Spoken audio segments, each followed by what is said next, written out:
우리는 계속해서 수요 예배에 기독교 고전 중에 고전이라고 이야기하는 존 버년의 철로 역정에 대해서 나누고 있습니다. 오늘은 그 두 번째 시간입니다. C.S. 루이스가 쓴 스크루테이프의 편지라는 책에 이런 짤막한 글이 하나 나와요. 어떤 영국의 노신사가 도서관을 찾았습니다.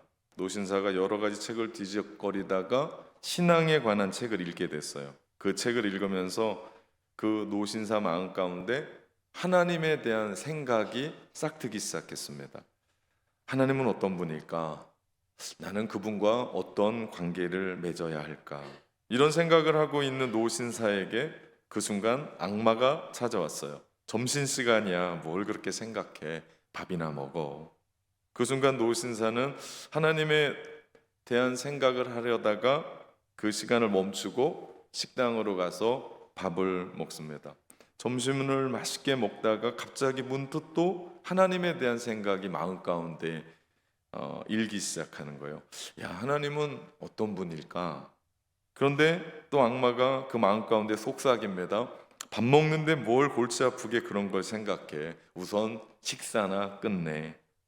그러면서 밥을 먹었단 말이죠. 식사가 끝나고 또다시 하나님에 대한 생각이 가슴에서 일어났습니다. 그러자 악마가 다시 속삭입니다.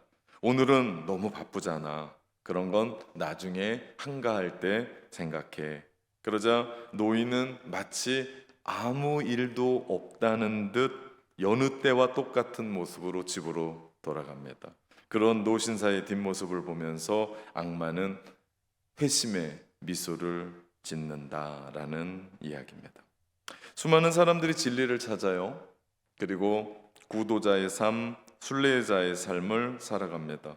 우리 교회에도요, 나이 지긋이 든 분이 인생의 황혼기에 진리이신 예수님을 만나려고 등록하는 분들이 있습니다. 너무 잘하시는 거예요.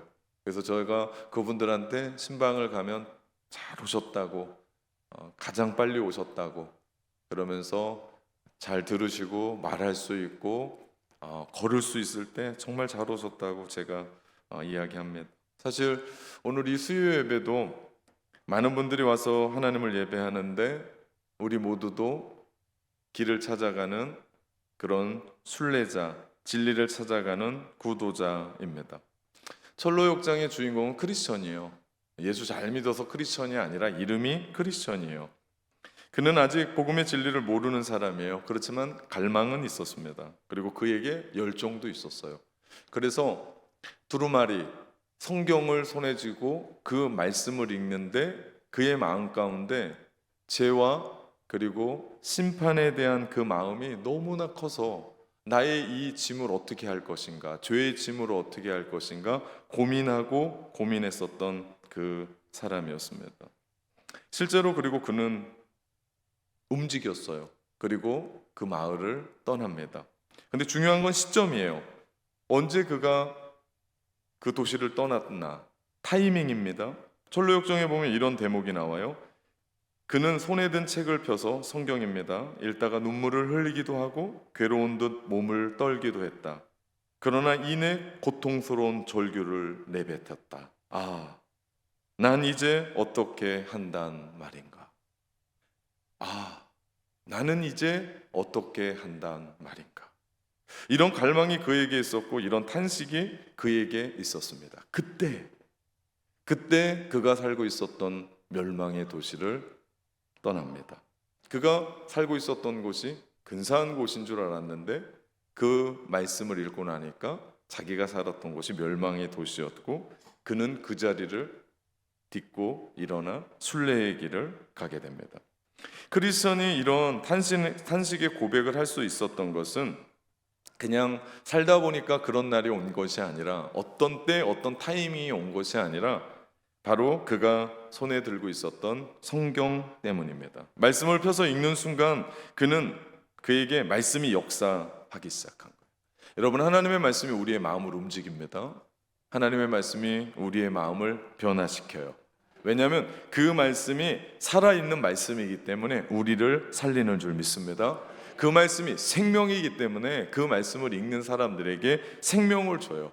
그 말씀이 역동적인 성령의 말씀이기 때문에 그 말씀이 우리 가운데 들어오면 변화될 수밖에 없고, 그 말씀이 진리의 말씀이기 때문에 우리 마음 가운데 들어오면 우리는 진리의 길을 살아가게 되는 줄 믿습니다. 오늘 본문에도 그런 탄식이 나와요.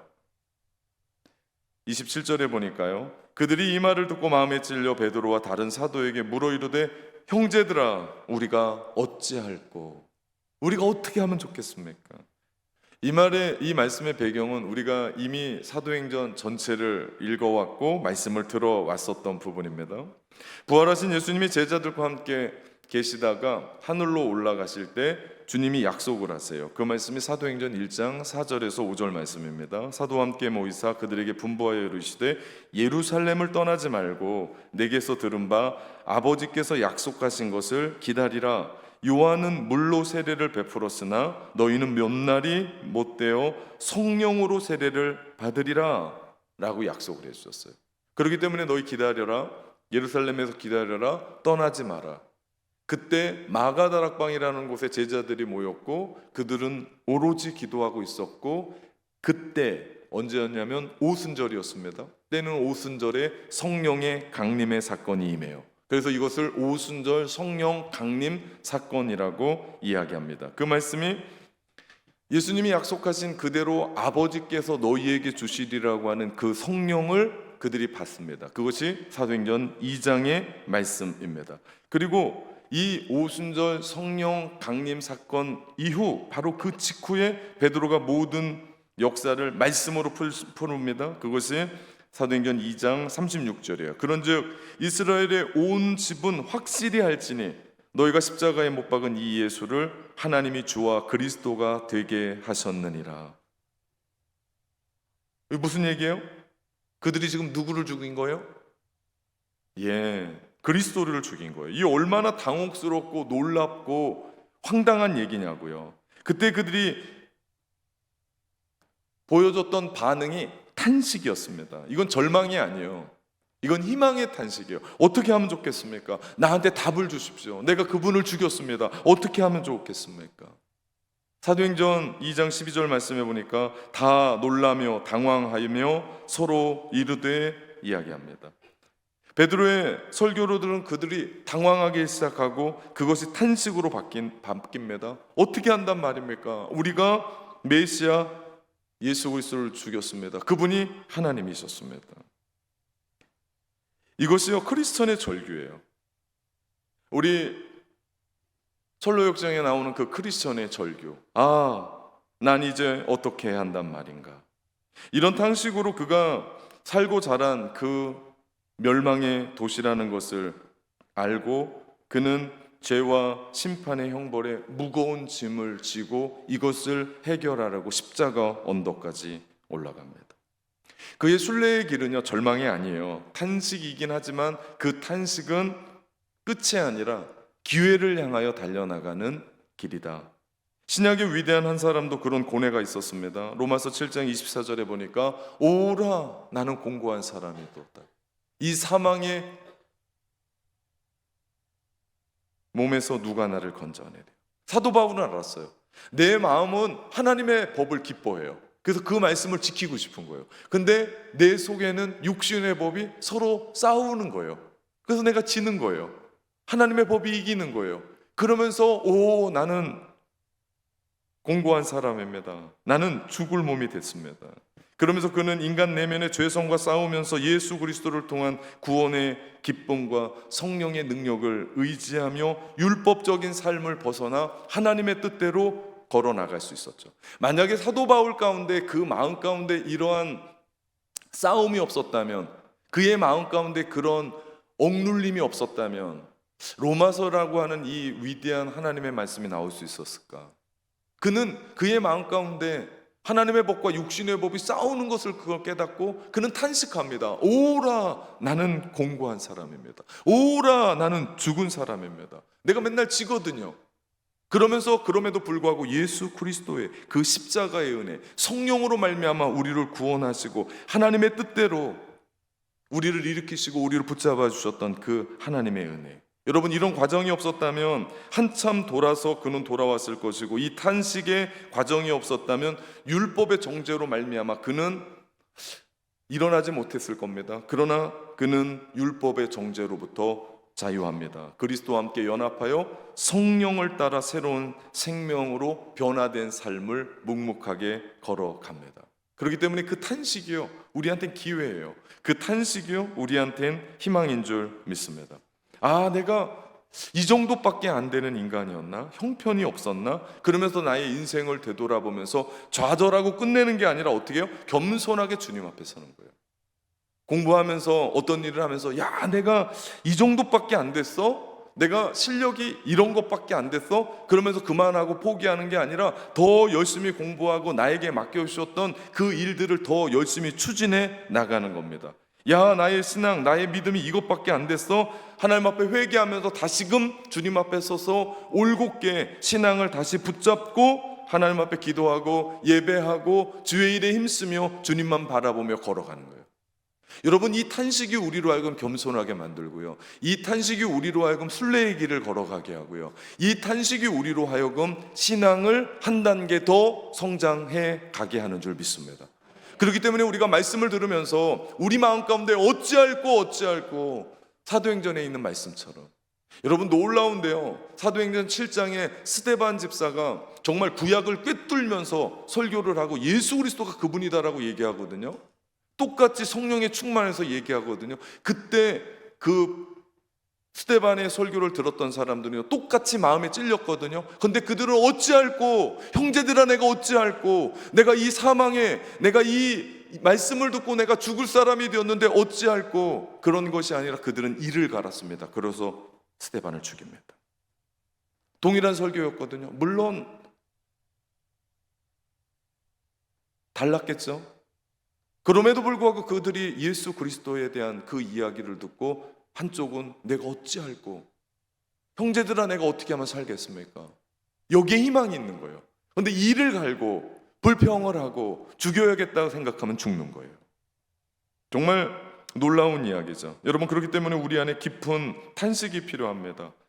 이것이 우리로 하여금 순례의 길을 걷게 하고, 그때, 바로 그때 설교 서두에 노인은 생각은 잘했어요. 은퇴했을 겁니다. 그리고 시간이 많기 때문에 도서관에 가서 책을 읽다가 신앙서적을 붙잡았을 거예요. 그런데 그가 결단하지 못했습니다. 철로역정의 주인공 크리스천은 순례의 길을 나서고자 할 때 모든 사람이 말립니다. 동네 사람들이 다 말려요. 너 왜 그러냐? 심지어는 가족들도 말립니다. 처음에는 걱정하면서 말리더니 시간이 지나니까 이제는 조롱해요. 비웃어요. 그래서 크리스천은 이러지도 못하고 저러지도 못한 채 결국 한 걸음도 옮기지 못하고 우두커니 서 있기만 했습니다. 제가 2001년에 처음 뉴질랜드 간다고 했을 때 다 말렸습니다. 왜 개척된 3년밖에 안 된 교회 가냐, 하던 대학원 공부 어떡할래, 사역하던 교회는 어떡할래, 한국의 사역에 대한 목회는 경력은 단절될 텐데 어떻게 할래. 그럼에도 불구하고 저는 짐을 2개 싸가지고 일본에 그 비행기 잘 타고 일본에 갔다가 다시 잘을 타고 잘 크라이스처치에 가서 제가 뉴질랜드를 처음 갔었습니다. 이유가 있었어요. 한번 가봐야겠다 그러면 안 갔을 겁니다. 제가 기도했고 인도하심이 있었고 하나님의 부르심이 있었기 때문에 제가 거기에 갔고, 물론 제가 처음에 갈 때 이민 목회를 하겠다라고 하는 그런 생각을 갖고 가진 않았습니다. 왜냐하면 2001년 그때는 이민 목회라고 하는 그런 개념도 없었을 때였기 때문에 제가 그렇게 출발을 했습니다. 세상이 그런 것 같아요. 뭔가를 처음 시작하려고 하면 아무도 안 해본 거니까 다 말려요. 그냥 말려요. 안 가본 거니까 말려요. 아니지 않냐라고 말려요. 생각해보지도 않고 말려요. 그러면서 다들 자기 생각에 이러쿵저러쿵 이야기를 합니다. 뭐 그것이 대수겠습니까? 정말 중요한 건 하나님 앞에 기도하면서 우리 모든 삶이 처음 아니에요? 오늘 여러분은 오늘 처음 산 거 아니에요? 내일도 눈을 뜨면 여러분은 또 처음을 살 거 아닙니까? 그럼 주님과 함께 믿음 가지고 모험하며 그 처음을 살아야 되는 거 아니겠습니까? 어제의 삶이 오늘의 삶으로 이어지지 않고요, 오늘의 삶이 내일의 삶으로 연결되지 않습니다. 저희 어머니가 이런 말씀하셨어요. 당신은 제가 군대 갔다 오는 거 빼놓고는 어디 안 갈 줄 아셨나 봐요. 아들이 간다니까 말릴 수는 없고 잘 모르니까 잘 갔다 오라고 할 수도 없는 노릇이었습니다. 그때 제가 결단하고 그 길을 도전합니다. 지금 생각해보면 하나님의 인도하심이었고 저의 목회의 모든 전반에 대한 부분은 이민교회에서, 이민목회 안에서 이민교회를 사랑하신 하나님을 배우고 보았던 부분이었습니다. 오늘 크리스천이 결단할 때 한 사람 전도자를 만나요. 그 전도자가 다가와서 왜 그렇게 울고 우두커니 서 있냐고 얘기해요. 이에 크리스천이, 선생님, 저는 성경을 읽고 죽음과 심판이 기다리고 있다는 것을 깨달았습니다. 저는 이 무거운 짐을 어떻게 해결할 수가 없습니다. 견딜 수가 없습니다. 전도자에게 이야기를 합니다. 그러면서 전도자가 손으로 한 곳을 가리킵니다. 거기가 좁은 문이었습니다. 그러면서 얘기합니다. 가라. 철로역정을 쓴 존 버녀는 그 당시 세례요한 같은 사람이었다고 합니다. 그는 어디서나 설교하고 복음을 전하는 사람이었어요. 그가 설교했던 사과밭 위에 존 버년 미팅 교회가 세워져 있는데 교회 안에 짐을 지고 굽은 등으로 낑낑거리며 나아가는 크리스천에게 가야 될 방향을 제시하는 전도자의 모습이 조그맣까 반 스테인드 글라스에 새겨져 있습니다. 그러면서 전도자가 손을 내밀며 좁은 문에 대한 이야기를 합니다. 우리에게도요, 이런 전도자가 필요합니다. 방향을 잃은 세대에게 갈 길을 보여주는 사람, 어디로 가야 될지 모를 때 방향을 제시하는 그 한 사람, 전도자가 필요합니다.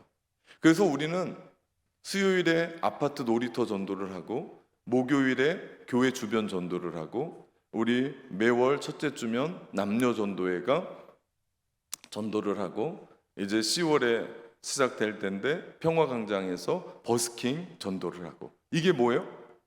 많은 사람들, 길을 잃고 헤매는 사람들에게 우리가 전도자로 손짓하는 겁니다. 우리의 손짓은 어디예요? 교회로, 낙원교회로, 예수님의 길로. 이 사람이 전도자입니다. 우리에게 이런 신앙의 선배 혹은 목회자 혹은 좋은 멘토, 그래서 여러분이 좋은 신앙생활에 입문하게 됐고, 그래서 내가 바르게 이 길을 걸어가고 있다면 여러분은 정말 행복한 사람이에요. 왜? 그런 전도자를 만났기 때문입니다.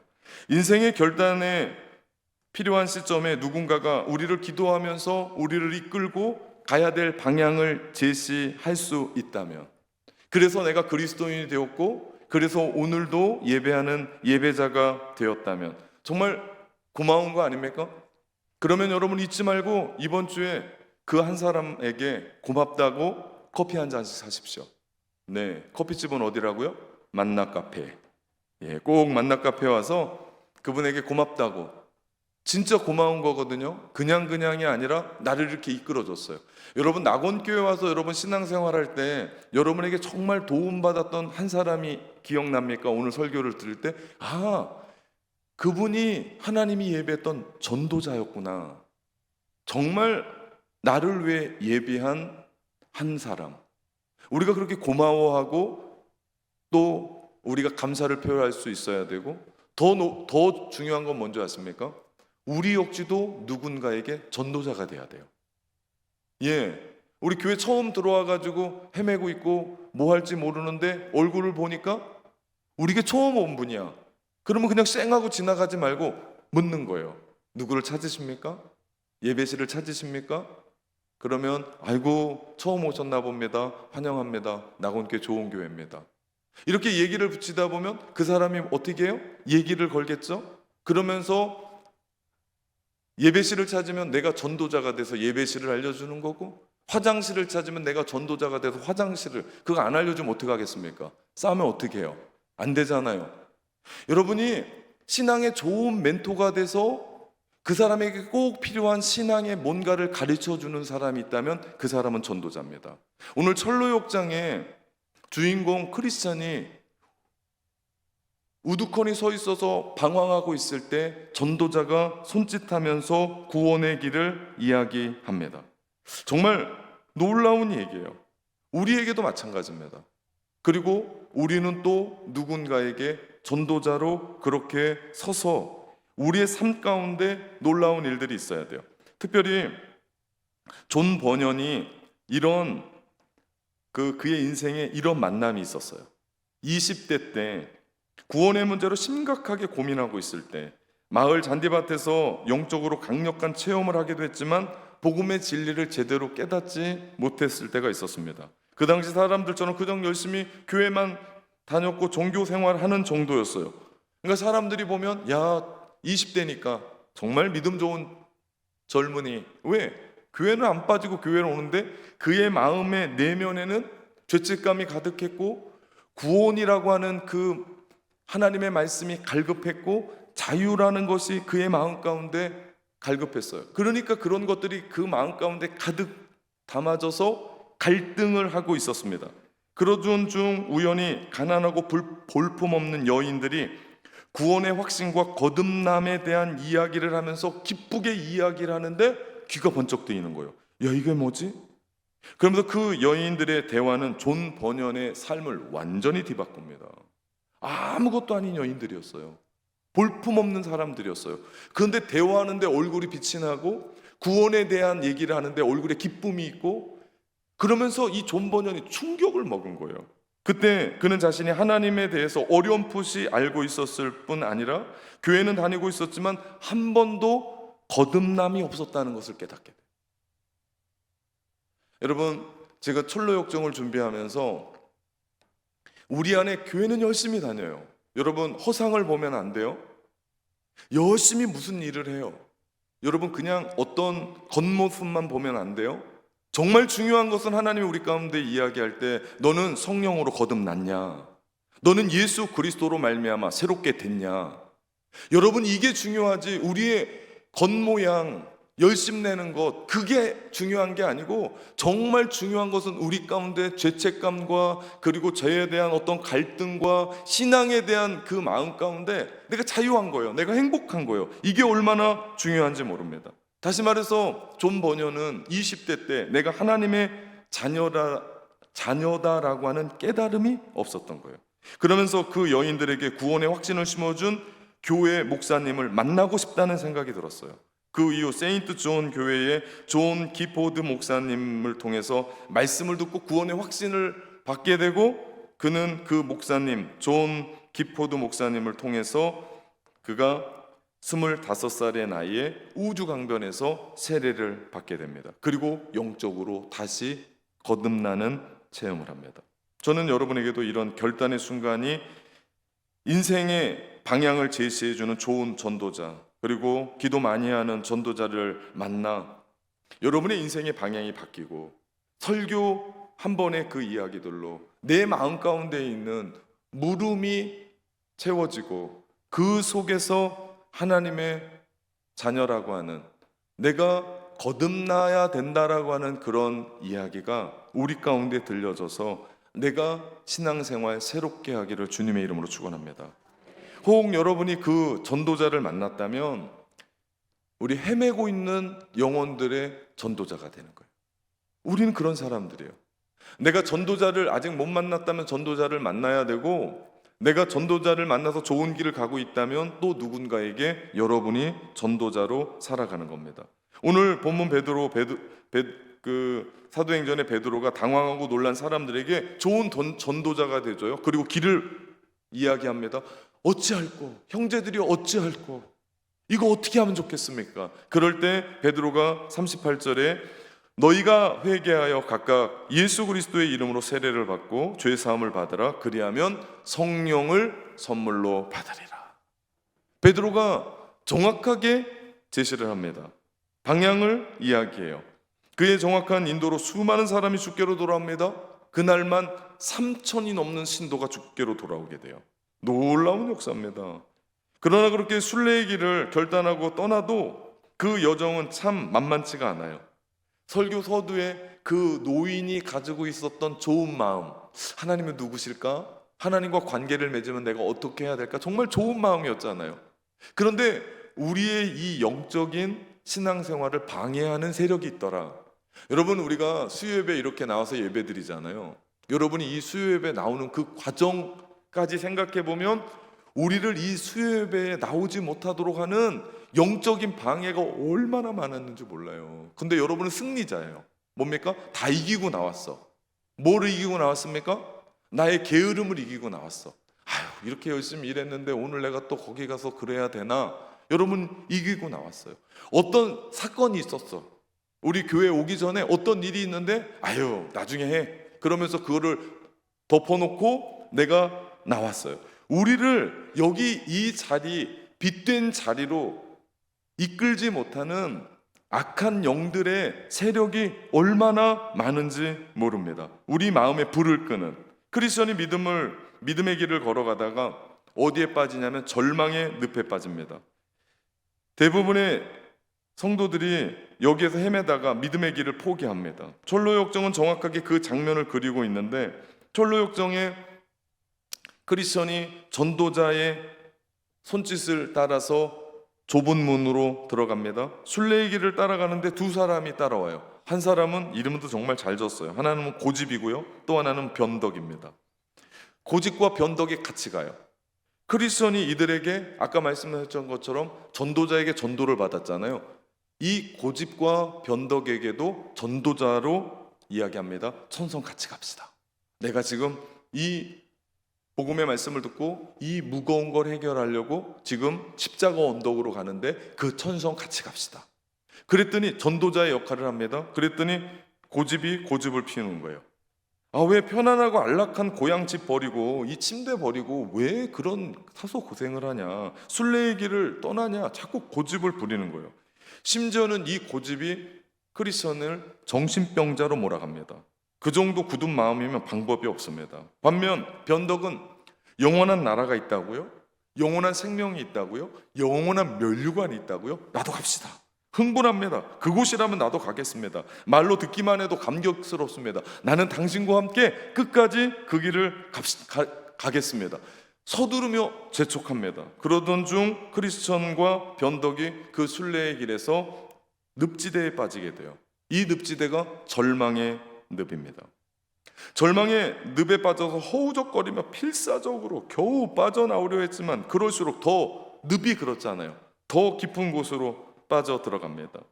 사람이요, 절망일 때, 정말 어려울 때 그 사람의 진면목을 봐요. 그 사람이 누구인 줄 봐요.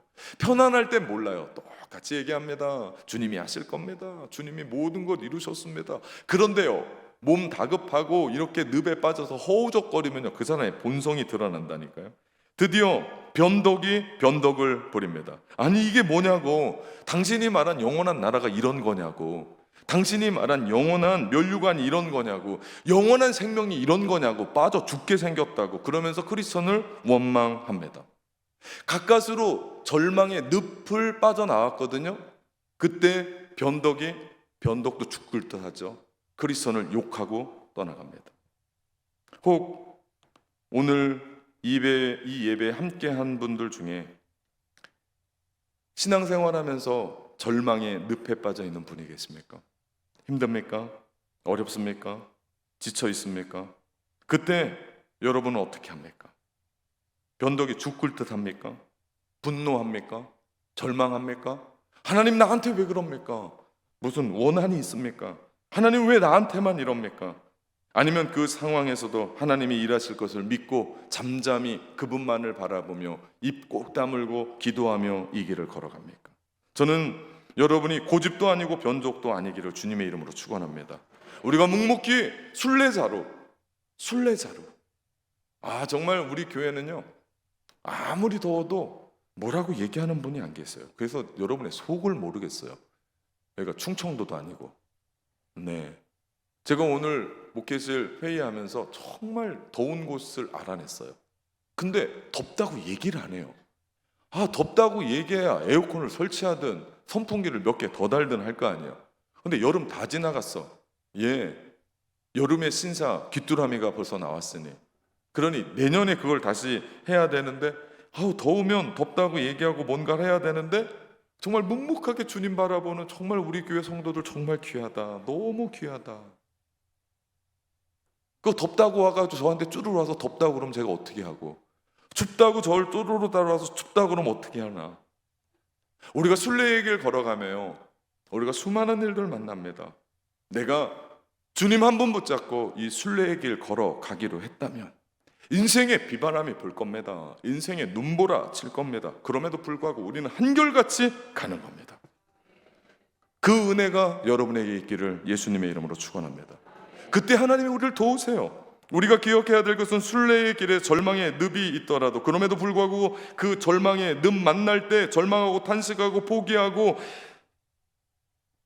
고집부리고 그 마음 가운데 변덕 부리는 것이 아니라 언제나 주님 바라보며 나가는 거예요. 그럴 때 주님이 준비했던 도움이 일어납니다. 오늘 그 크리스천을 돕는, 이름도 잘 졌어요. 도움이라는 사람의 도움의 손길이 있었어요. 이 사람은 하나님이 하시는 일을 잘 알고 있는 사람입니다. 분명히 이 부분은 기도 많이 하는 우리 교회의 임직자 아니면 목회자일 겁니다. 여러분, 제가 여러분을 이렇게 좀 도와주고, 뭘 도와줄 줄 모르겠지만 제가 그렇다고 돈을 벌어 드리겠습니까? 그렇다고 여러분의 일을 제가 해드리겠습니까? 제가 하는 일이 있다면 기도해 드리는 거고, 신방 가는 거고, 여러분의 손 한번 붙잡아 주는 건데, 제발 저를 피해 다니지 마십시오. 그리고 제가 가서 뭔가를 하면 너무들 미안해하셔. 물론 제가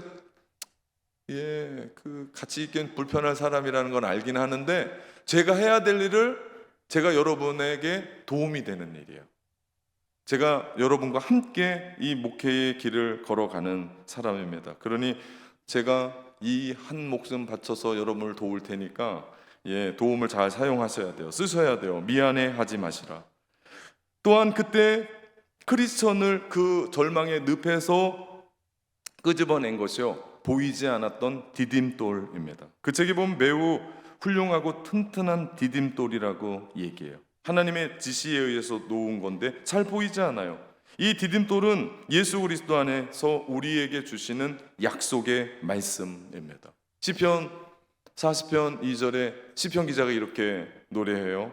나를 기가 막힌 웅덩이와 수렁에서 끌어올리시고 내 발을 반석 위에 두사 내 걸음을 견고하게 하셨도다. 할렐루야. 우리가 이 인생길 걸어갈 때 절망의 늪에도 빠집니다. 누가 빠지고 싶어 빠지겠습니까? 살다 보면 절망의 늪에도 빠지고, 살다 보면 몸도 아프고, 살다 보면 내가 하고 싶은 일을 할 수 없을 때도 있고, 살다 보면 내가 힘들 때도 있고, 지칠 때도 있고, 어려울 때도 있습니다. 고집스럽고 변덕스럽게 우리가 그것을 받아들이기도 해요. 그것이 나예요. 절대 아니라고 할 수 없어요. 우리는 그 과정을 거쳐서 여기까지 왔습니다. 우리가 이거 인정하고 하나님 앞에 나가는 거예요. 우리가 이 정도 됐으면 다 되는 것이 아니라 순례의 길, 십자가의 언덕, 천성 올라갈 때까지 우리가 계속 가야 돼요. 그래서 저는 사실은 멋지게 은퇴하신 목사님들 보면 옛날엔 그런 생각 안 했는데 나이가 들어가나 봐요. 부럽다는 생각이 들어요. 야, 진짜 대단하시다. 아무런 문제도 없이 정말 목회 잘 하시다가 박수 받고 은퇴하는 거 너무 귀하다.